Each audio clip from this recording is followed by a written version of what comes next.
Good morning বন্ধুরা। দেখো আজ সকাল সকাল আমি ইঁচড়ের তরকারি রান্না করব। এই দেখো চিংড়ি মাছ ভেজে রেখে দিয়েছি, আর কালকের একটু মাছ ভাজা রয়েছে। এই যে ইঁচড় আমি সেদ্ধ করে রেখেছি, সেদ্ধ ইঁচড় রয়েছে। আর বাটা মশলা দিয়েছি, মানে মিক্সিতেই। প্রথমে পেঁয়াজ তেলের মধ্যে দিয়ে জিরে ফোড়ন, শুকনো লঙ্কা, তেজপাতা এগুলো দিয়ে আমি পুরো আর কি ভেজে, পেঁয়াজ দিয়েছি, দিয়ে ভেজে নিয়েছি। তারপর টমেটো দিয়েছি, আদা রসুন কাঁচা লঙ্কা বাটা দিয়েছি। এরপর দেব একটু হলুদ গুঁড়ো, একটু ধনে গুঁড়ো,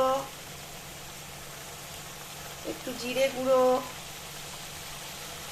একটু লঙ্কা গুঁড়ো, এগুলো সব দিলাম। দিয়ে ভালো করে কষিয়ে তারপর ইঁচড়টাকে দিয়ে দেবো। একদম অল্প জল দেবো, গামাখা গামাখা।